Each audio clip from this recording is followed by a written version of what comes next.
All right, everyone. So we're going to give you our top three bets for week 14. Okay. So we're going to look at three separate games and give you our top three bets on them. We're going to start with the Saints and Bucs. So we're actually not going to be picking a side in this game. We're going to be going with the total. And the total over 41 and a half. And there's a few reasons for this.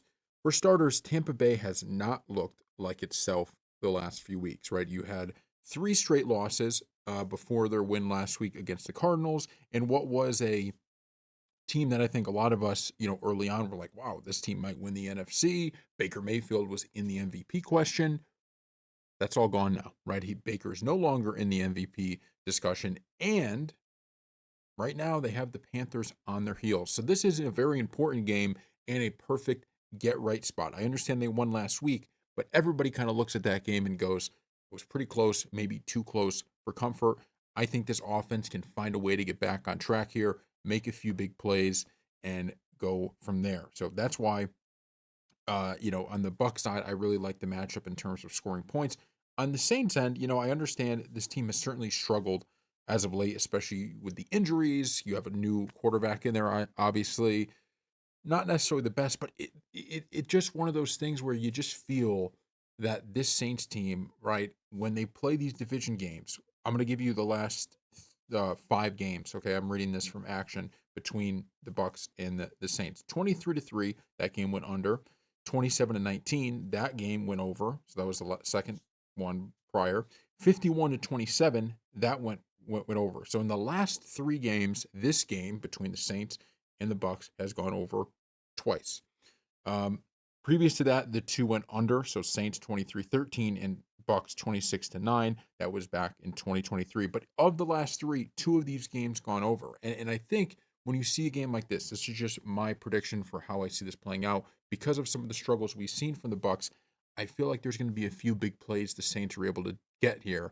And because of that, all we need, right, is a few touchdowns. If you get two touchdowns out of the Saints, this thing I think is going to be going over, right? I really, really do. If you get two touchdowns, maybe a field goal mixed in there, I like this spot going over. This just feels like a divisional game that's going to have a lot of those stupid touchdowns. It's not going to be some, masterpiece of offensive football. It's going to be a situation where there's something ugly that happens, right? There's a few busted coverages that lead to two big touchdowns or so.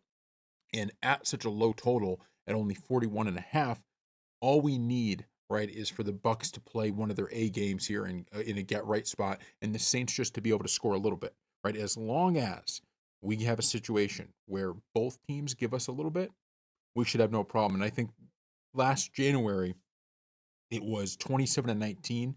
The Bucks won. That type of score makes a lot of sense to me here, right? Something similar to that. I could even see the Bucks really blowing this thing out and getting even higher in the 30s because they have to get right. The Bucks have to find that offensive gear again. You have Bucky Irving back.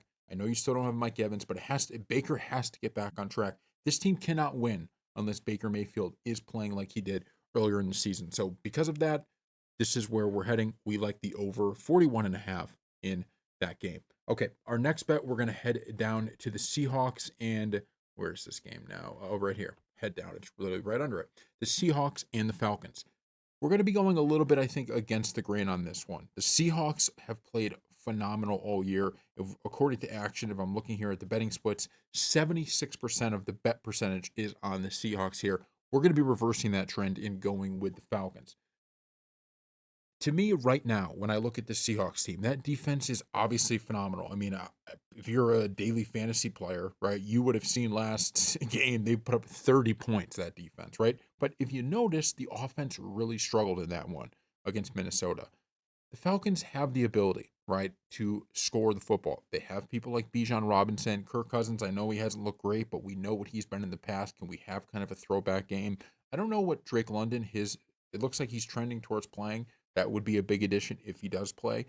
I just think when you're looking at a 7-point spread on the road, this feels like a potential spot for the Seahawks just to win, but have a let up game. And we're getting 7 points. So you're getting 7 points in a game when they're on the at home. Raheem Morris is not going to take his foot off the gas here because let's just be honest, right? This is a team that is in some trouble, right? Raheem Morris probably is going to be fired at the end of this season. So The only way he keeps his job is if things look a little bit better down the stretch. And so I can see them finding a way to cover the spread, even if they do not win. And this Falcons team has simply put been an inconsistent team all year.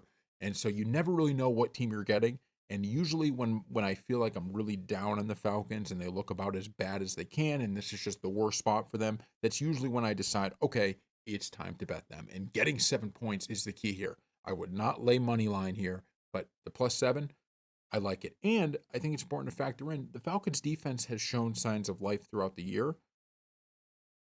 The Seahawks offense is starting to look a little bit worse than it did early on. They still have Smith and Jigba. They still have a decent run game at times, but I'm not saying Sam Darnold isn't good. I just think there's a potential here for the Falcons defense to keep it close enough and for the Seahawks not to blow this thing open. As long as the Falcons don't turn over the ball too much, I think they can cover this +7 spread. All right, our final one is another one. These are some really ugly bets today, I will say. This is kind of uh, I really like some of the uglier games. We're going to go to the Commanders and the Vikings. Now, one of the games that one of the reasons I do like this game is because I think there's going to be a lot of people, and I'm getting the betting spreads up now. Oops, wrong game. Click the wrong game here. Let me get the betting spreads up for Washington and Minnesota. Right now, 78%, according to Action, of the bet percentage is on the Commanders. The Commanders look good against the Broncos. They came a 2 point conversion away from winning that game. The Vikings have looked absolutely horrendous, especially, we thought JJ McCarthy wasn't playing well. Well, things got even worse without him. So I think he's going to be trending towards back. Either way, doesn't matter to me. I like the Vikings here. What do we know about the Vikings? Well, their defense is still pretty good, right? This is a team that has a very, very good defense, okay? That defense continues. We know they have a good coach in Kevin O'Connell. Justin Jefferson is starting to get frustrated, right? You have all of these things that are trending towards this is a perfect spot for them to turn around what has been four straight losses. And I want to go through and give you some of these losses. 27-19, they lost to the Baltimore Ravens. Obviously, not great. Only an 8 point loss against the Bears, 19-17. Okay, right? The Bears look a lot better, so we could factor that in. Against the Packers, 23-6. Really bad loss. I get it, but the Packers are a good team, and the Seahawks just dominated them. That was one of the ugliest games I've seen in quite some time. This feels like a perfect bounce back spot. Everybody now is like, oh, maybe, Washington might be able to do something because of how well they played against the Broncos. That just to me feels like time to fade them, especially when this line doesn't make a ton of sense. The Vikings, there's no business, even at home, of them being favorites over anyone right now, considering how they've looked, right? They have looked so bad that especially if JJ McCarthy doesn't play, it just feels like there's no business for them being that. One of the reasons why I like the -2.5 here. And another thing, and this doesn't mean anything to be fair, because we're going all the way back to 2014, but I do find it interesting that the Vikings have won 4 of the last 5 meetings. Once again, that stretches all the way back to 2014, with the latest game being 2022. So they don't have much to do with either of these teams, but there's just, everybody knows there's something about certain teams just are able to beat other teams, right? We all have those teams. If you're a fan of a certain team, you're like, this team always beats us, right? Especially if it's like an out of division opponent that you play, only every once in a while. You're like, we just never can get a win over that team. I like it because I think the Vikings defense could make enough of an impact to keep this thing close. And I do think Justin Jefferson, considering what's happened to him this year, I think this is his breakout game in terms of people are like, that's the Justin Jefferson we remember.